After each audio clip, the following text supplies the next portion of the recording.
Beautiful enduring you. April 10, 2014. Beautiful bright hearts, there are many obstacles along your path for you to overcome, and one of the greatest ones will be overcoming your current experience and finding inner peace while moving through the turbulence. The more you search externally, dear ones, the further away you are to finding inner peace, because all the peace that is to be found is from looking within.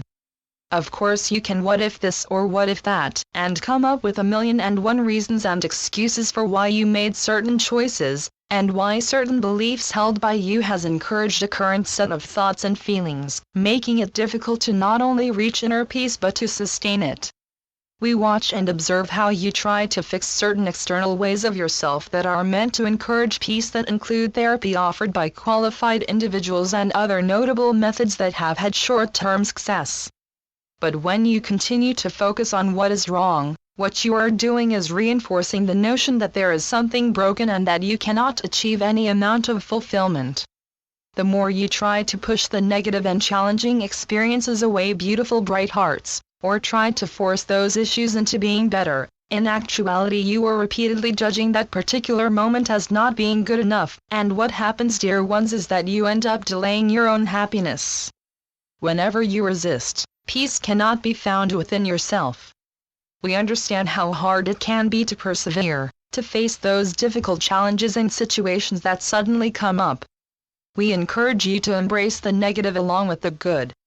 Be thankful for the experiences you have had, all of them. For in each one you have grown, learned, and have become so much more. The wisdom you have gathered is incredible, and you would not have learned it without enduring what you have. You can spend all the energy you wish to try to fix this or fix that of yourself, but in the end you end up exhausting yourself. Don't get too caught up in your emotions and feelings. Allow the emotions and feelings to come and to show you what needs your understanding and nourishment through your acceptance and love, then let it go.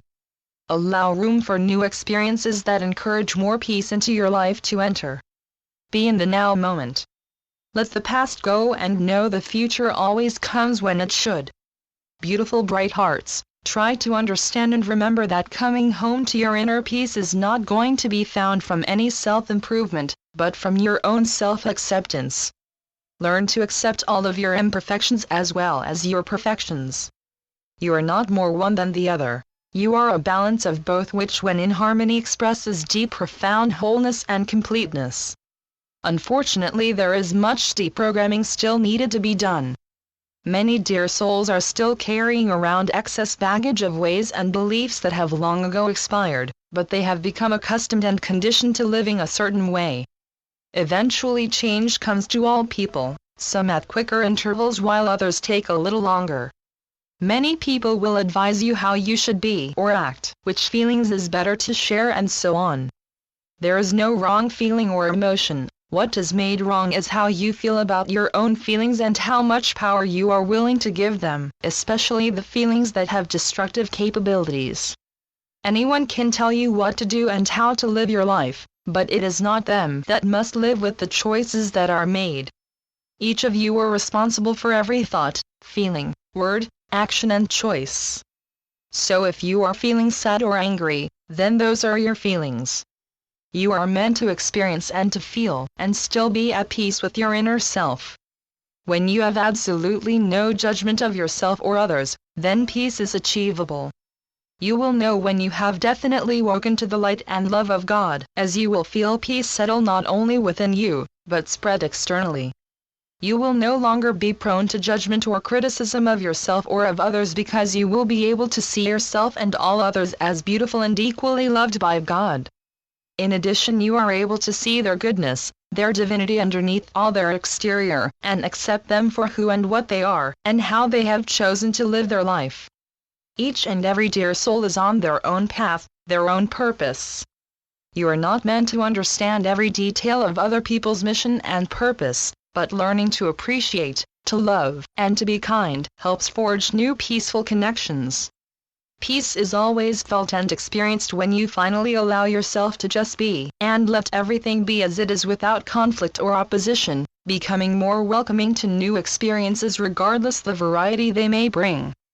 By learning to step away from yourself and observe your actions and thought processing objectively, you will gain so much knowledge that will provide you with understanding to the inner workings of you. And if there is something that really needs your undivided attention for the better, then you begin making plans to bring changes to that area that is underdeveloped or imbalanced. Don't feel guilty, beautiful bright hearts, if you have days where no matter what, you feel a little down. Your awareness of how you feel is essential to your own healing. Feeling bad or tired isn't bad, dear ones, it is normal. Allow yourself time to heal through quiet solitude. Let your mind rest and stop worrying. Gently forgive yourself for allowing sad or tired feelings to enter your thought stream, yet at the same time be thankful. Because from such experiences you learn what has robbed you of sustaining inner peace. The more aware you become, the more you understand. Become more aware of the critic that lives inside of you, and remember, this critic is not the real you, it is the egoic side of yourself that has been distancing you from reaching inner peace and knowing your authentic self. When you are able to be objective, you become far less involved in egoic activities. Being able to recognize your clever ego in action is essential to your ability to bring peace into your life.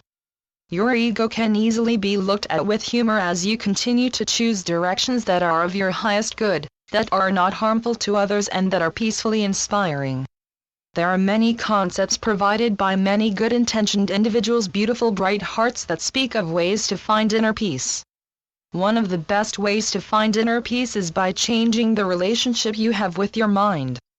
The more you understand, the freer you become. It is through understanding you become free from the feeling of suffering many situations or challenges bring. And if peace doesn't come to you quickly, then this is okay as well, dear ones. Learning to not get upset and not to become owned by the experience is important for your own growth and development. When any current situation has completed its course, and you have learned all you were meant to, peace will be found. It is possible for you to determine if others have found inner peace when you are able to observe their spontaneous actions of goodness and charity. Someone who is coming from a place of peace doesn't act on fear or continue to harp on past experiences, they live in the present. Another way of identifying someone of being at peace is their ability to find joy and happiness even during the bleakest of circumstances. By careful observations of dear soul that have discovered inner peace, you will notice they no longer judge others, they no longer judge themselves, and they have no interest in dissecting the actions of others or to involve themselves in any form of conflict. When you have found peace, you are not burdened by excessive worry, and you are visited by recurring moments of appreciation, gratitude, and contentment with others and with nature's beauty. Demonstrating your own inner peace is a gift you give to others and to yourself, along with a special kind of trust that you have with yourself and with all that is. You love yourself for who you are, just as you are, and this way of feeling, thinking, and being, you share with others, as you are able to see them and appreciate them just as they are. And so it is. I'm Ascended Master, Lady Nada, through Julie Miller. SpiritualNetworks.com